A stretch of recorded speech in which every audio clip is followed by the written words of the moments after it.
చర్యలు తీసుకోవాలని చెప్పేసి కూడా ఈ రోజున పల్నాడు జిల్లా మహిళా అధ్యక్షురాల ఆధ్వర్యంలో మరి మహిళలందరూ కూడా సంతాపం తెలియజేయడం జరిగింది.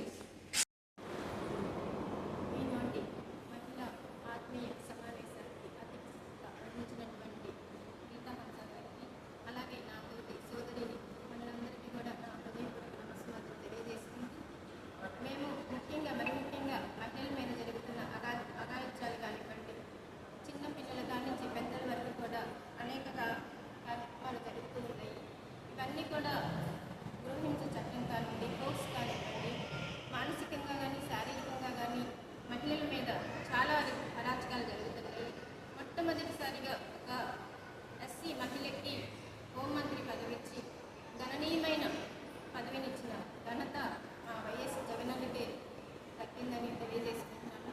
అలాగే దాన్ని కాపీ పెట్టేసి ఈ కూటమి ప్రభుత్వం అనేది ఒక మహిళను హోంమంత్రిగా నియమించారు. అయినప్పటికీ ఒక మహిళ హోంమంత్రిగా ఉన్నప్పటికీ కూడా మహిళల మీద అనేక అఘాయిత్యాలు జరుగుతూ ఉన్నాయి. ఇవి ఇంతకు ముందుతో పోలిస్తే 3.45% ఇంకా అఘాయిత్యాలు పెరిగినాయి తప్పించి ఇంకా జరగలేదు. పోలీస్ వాళ్ళకు కూడా నేను ఒకటే మర్యాదగా తెలియజేసుకుంటున్నాను. పోలీస్ డిపార్ట్మెంట్ వాళ్ళు మీ అందరికీ కూడా ఒకటే. ఎందుకంటే ఈ ప్రభుత్వాలు ఉండొచ్చు పోవచ్చు, కానీ న్యాయాన్ని న్యాయంగా చూడండి, చట్టాన్ని మీరు అమలుపరచండి. ఎందుకంటే ప్రతి ఒక్కరూ ఎంతో కష్టపడి ఎవరి జీవితాలకు వారు పాటుపడుతున్నారు. అలాగని చెప్పేసి ఏదో గవర్నమెంట్ పెద్దవాళ్ళు చెప్పారని చెప్పేసి మీ చేతుల్లోకి అధికారాన్ని తీసుకొని మహిళల మీద అలానే కష్టపడుతున్న కార్యకర్తల మీద ఎటువంటి కేసులు పెట్టకండి. నిజంగా అక్కడ అన్యాయం జరిగితే తీసుకోండి, తప్పలేదు. కానీ ఏమీ లేకుండా వాళ్ళ మీద కేసు కట్టేసి వాళ్ళని హింసించి బాధ పెట్టద్దని చెప్పేసి తెలియజేస్తున్నాను.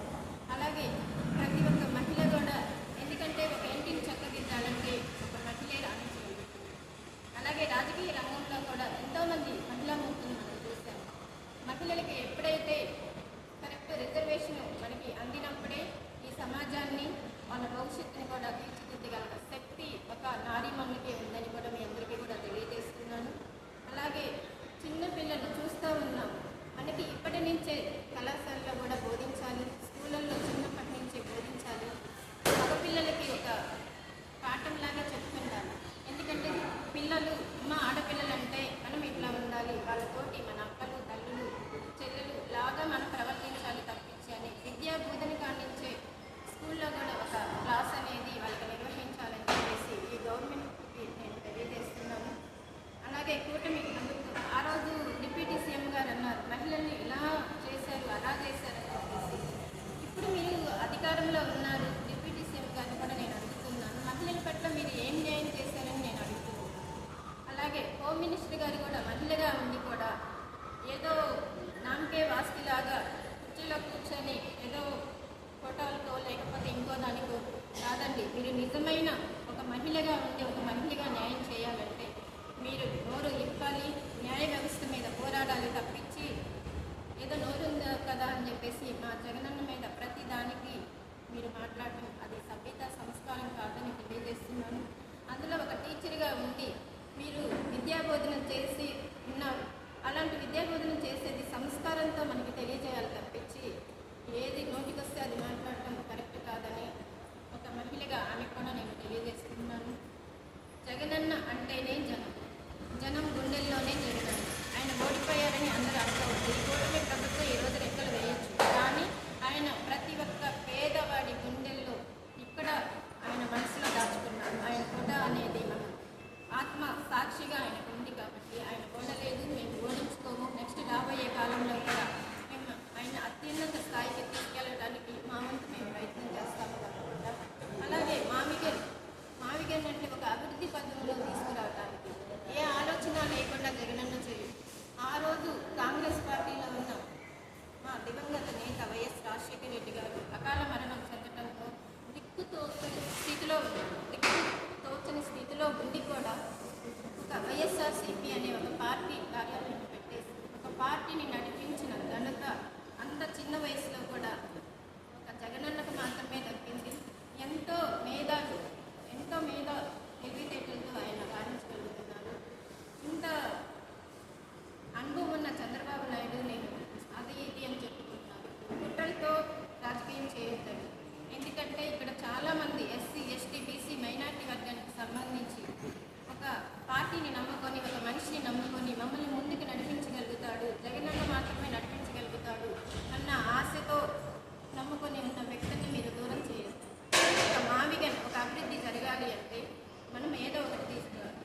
ఈరోజు అమరావతిలో చేస్తున్నది ఏంటంటే మీ ఆస్తులు సంపాదించుకోవడానికి మీకు కావాల్సిన వాళ్ళ దగ్గర భూములు తీసుకొని ఇంత అంతా చేస్తున్నామంటున్నా. ఇది అభివృద్ధి కాదు. మీ జేబులు నింపుకుంటున్నారు. ఈరోజు మీ జేబులు నింపుకోవటానికి కాదు ప్రజలు మీకు ఓట్లేసి గెలిపించి ప్రజా అభివృద్ధి చేయండి. ఎవరికి కావాల్సిన వాళ్ళకి అందేలా చేయండి. సంక్షేమ పథకాలు చాలా ఉన్నాయి. ఎటుపోయినాయండి జగనన్న పెట్టిన సంక్షేమ పథకాలన్నీ? ఈరోజు మీరు యోగా కంటున్నారు. ఒక్కరోజు యోగాకి కోట్లు ఖర్చు పెట్టి ఇది చేస్తున్నారు. అదే కోట్లు కష్టపడి పండించే రైతుకు మీరు ఇవ్వండి. ఎందుకంటే రైతు మంచిగా ఉంటేనే పల్లెటూళ్ళే పట్టుకొమ్మలు అన్నారు. రైతు క్షేమంగా ఉన్నప్పుడే మనందరం కూడా సుభిక్షంగా ఉండగలుగుతామని చెప్పేసి ముందు సరైన గిట్టుబాటు ధరను రైతుకు కల్పించండి. అలానే మన ఎవరైతే ప్రతి ఒక్కరికి కూడా గ్రామాల్లో కానివ్వండి, పట్టణాల్లో కానివ్వండి, వార్డులు, సచివాలయాలు ఇలా నిర్మించి ప్రతి ఒక్కరికి ప్రతి పేదవాడి దగ్గరికి వెళ్ళి ఈ పథకాన్ని మీకు అందిస్తున్నాము అని చెప్పిన ఘనత వైఎస్ జగన్మోహన్ రెడ్డి గారికే ఉంది. ఎందుకంటే ఆ రోజు ఆయన నిల్చున్న టైంలో కరోనా కష్టకాలంలో కూడా 2 సంవత్సరాలు కూడా ఆ 2 సంవత్సరాలు ఆయన పరిపాలించిన విధానం ఎటువంటిదంటే ఎవరికి ఏ ఇబ్బంది రాకుండా ప్రభుత్వ పరంగాను అలాగే మెడికల్ కానీ ప్రతి ఒక్క ఇంటికి తీసుకొచ్చిన ఘనత వైఎస్ జగన్మోహన్ రెడ్డి గారికి దక్కిందని చెప్పేసి ఆ అన్న ఆశయాలకి అనుగుణంగా మేమందరం కూడా పాటు పడతామని చెప్పేసి మా విగన్ అంటే ఏదో అనుకుంటున్నారు. మా విగన్ అంటే మా విగన్లోనే ఉంది. మీరు గన్ అంటే జగన్ గన్ అని అనుకుంటున్నారు. అది గన్ కాదండి. మీరు చేసే అరాచకాలు కూటమి ప్రభుత్వం చేస్తున్న ప్రతి ఒక్క మోసం కూడా తెలుస్తుంది. ప్రజలందరికీ తెలుస్తుంది ఇప్పుడు ఎవరు ఏం చేశారు అని చెప్పేసి. అన్నని ఓడించాము, ఏదో మేము గెలిచాము అని సంఖ్యలు ఎగరేసుకో. నిజమైన కూటమి ప్రభుత్వం మీరందరూ కూడా ముగ్గురు కలిసి ఒకటిగా వచ్చింది న్యాయం కాదు. ఒక్కరిని ఎదుర్కోలేక ముగ్గురుగా వచ్చి ఈ విధంగా కుట్ర రాజకీయాలు చేస్తున్నారు. అలాగే ఇప్పుడు మరి ముఖ్యంగా ఈరోజు మహిళా సమావేశం కాబట్టి మహిళలకి సరైన న్యాయం చేయండి. మీరు ఈ అరాచకాలు ఆపండి. దోషించే చట్టం కింద మానసికంగా కానీ లేకపోతే శారీరకంగా కానీ మహిళల్ని హింసిస్తున్నారు. అలాగే చిన్నపిల్లలు వాళ్ళని కూడా వదలకుండా ఇలా చేస్తుంటే నిద్రపోతుందా ఈ ప్రభుత్వం అని నేను అడుగుతున్నాను.